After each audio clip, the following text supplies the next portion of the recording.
Boa tarde! Neste vídeo eu vou falar um pouco sobre as técnicas cromatográficas aplicadas no artigo que tem por nome Atividade citotóxica e antioxidante de Mimosa verrucosa, que é conhecida popularmente como o jurema vermelho em todo o Nordeste brasileiro. Bom, primeiramente, o material vegetal, que são as folhas, galhos e raízes desta planta, foram coletadas, secas, moídas e maceradas, e em seguida foi preparado o extrato por meio de uma extração por maceramento a frio com etanol.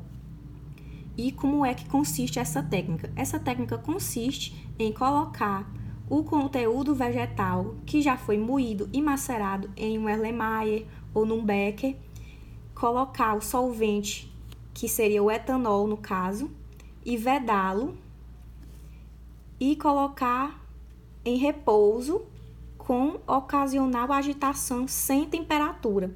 Por que se dá extração a frio? Porque nós temos outros métodos de extração que eles utilizam temperatura. Então, quando se não utiliza essa temperatura é chamada de uma extração a frio. Então, é feita ocasionalmente uma agitação, entretanto, em agitador magnético, entretanto, não há o uso de temperatura. Em seguida, os 3 extratos das folhas, galhos e raízes foram concentrados e, logo após essa concentração, foi de acordo com a forma física feito cromatografias, que pode ser dividida em cromatografia planar e cromatografia em coluna.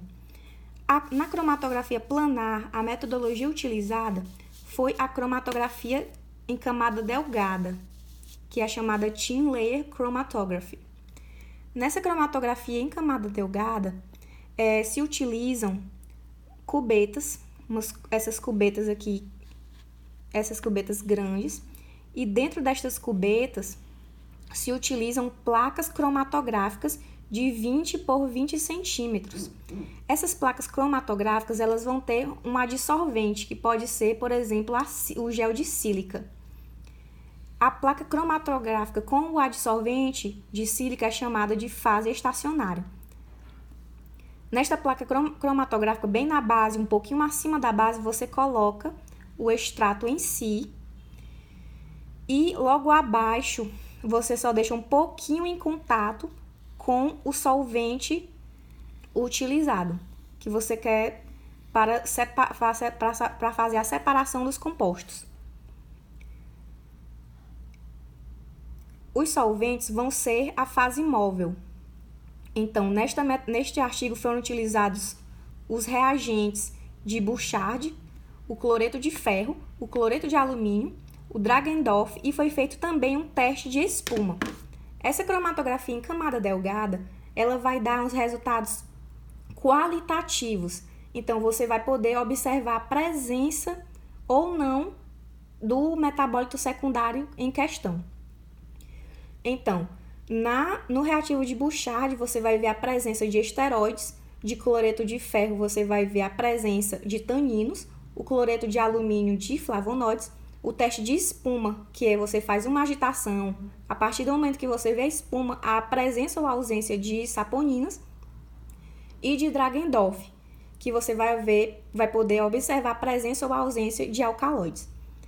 Então, como é o princípio dessa técnica? Seria o contato entre o solvente e o extrato nessa placa cromatográfica e a ascensão desse solvente neste extrato por meio de uma capilaridade. Os compostos eles são separados por cor, como nós podemos ver neste desenho, de acordo com a capilaridade e o processo em si de adsorção do extrato junto com a fase móvel, que são os solventes, sobre a fase estacionária. Então, cada corzinha dessa significa que há separação de um composto, podendo ser alcaloide, flavonoides, saponinas. Então, nessa técnica, ele pôde observar que havia a presença de esteroides, de alcaloides e de flavonoides. Uma outra metodologia realizada foi a cromatografia líquida de alta eficiência. Então, chega o questionamento. Por que foi utilizada esta metodologia e não a cromatografia gasosa? Como eu havia dito anteriormente, foi feita uma extração a frio com o etanol. E por que foi utilizado o etanol? Quando nós vamos fazer um extrato para fazermos uma separação, uma caracterização fitoquímica, nós temos que fazer uma busca anterior de quais são os compostos presentes e qual a polaridade destes solventes. Então, de acordo com a literatura, plantas dessa família, desse gênero Mimosa, elas têm grandes proporções de compostos fenólicos. Estes compostos fenólicos são polares. Então, por isso que é utilizado no processo de extração o etanol, que é um solvente polar. E estes compostos, eles podem ser muito sensíveis e se degradar a temperaturas, a altas temperaturas. Então, é por isso que usa a extração a frio e é por isso que se usa a cromatografia líquida de alta eficiência, pela presença de compostos iônicos e de covalentes, e também porque essa técnica ela é utilizada, diferente da cromatografia gasosa, a compostos que você sabe que tem nesta amostra que você quer analisar, de que eles são sensíveis à temperatura. Quando os compostos não são sensíveis à temperatura, seria uma escolha utilizar a cromatografia gasosa, mas não é este caso. Então, a cromatografia líquida ela é uma técnica rápida, precisa, que necessita de uma pequena quantidade de amostra. Ela é reprodutível, que é o grande favoritismo desta técnica. E outro favoritismo é que ela tem a possibilidade de quantificar e isolar um composto que você deseja, um composto em questão.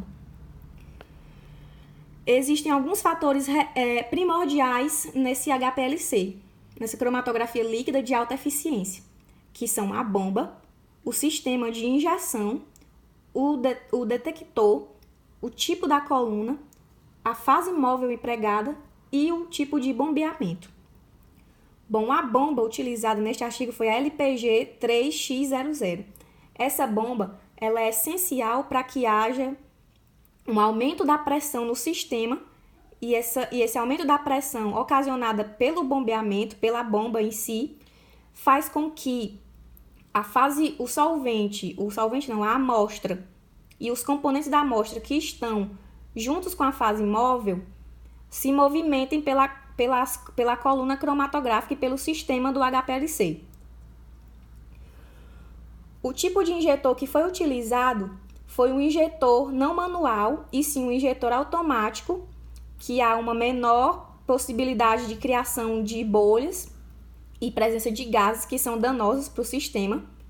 É um injetor muito automatizado, chamado da marca Thermoscientific Dionex ACC300.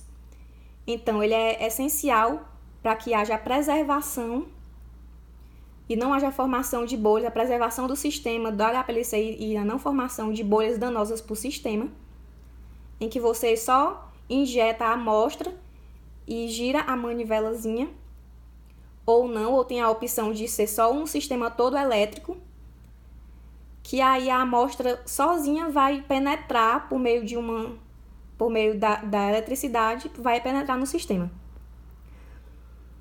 O detector utilizado nesta metodologia foi o detector UV-Vis com arranjo de diodos. Nesta metodologia, na amostra vai se incidir uma luz ultravioleta visível e a partir da incidência dessa luz ultravioleta visível na amostra, vão se obter absorvâncias, picos de absorvâncias com comprimentos de onda específico. Nessa metodologia de díodos, você vai poder observar dois tipos de comprimento de onda específicos, sendo que, necessariamente, eles têm que estar numa faixa próxima. No artigo foi utilizado um comprimento de onda de 530 nanômetros e também a observação em 330. A coluna utilizada foi a coluna Dionex C18, contendo 27 graus Celsius. Esse 27 graus Celsius é porque essa coluna ela vai ter um forno preparativo, em que esse forno ele vai fazer com que durante toda a corrida, nessa coluna tenha a mesma temperatura de 27 graus Celsius.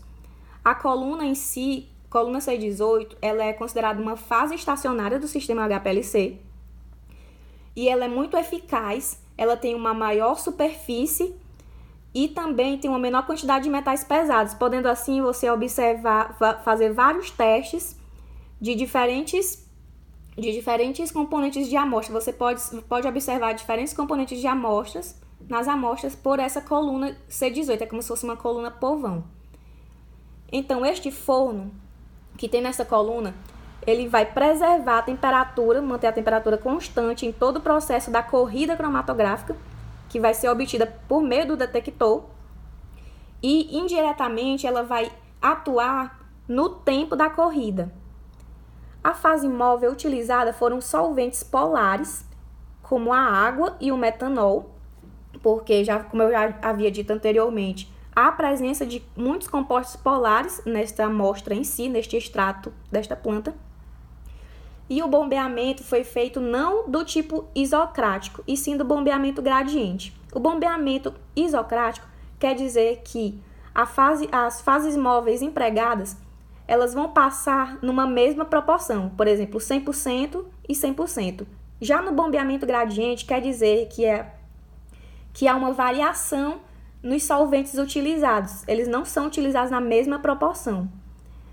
Eles são utilizados, por exemplo, em 80% e 20%. Isso quer dizer que passa em determinado momento 80% de água e 20% de metanol. Isto que é o bombeamento gradiente. E ele tem um fluxo de 0,3 ml por minuto e o volume injetado no sistema do HPLC foi 3 microlitros. Então, aqui nós encerramos este pequeno esquema sobre as técnicas cromatográficas que foram empregadas no artigo que tem por nome Atividade citotóxica e antioxidante de mimosa verrucosa.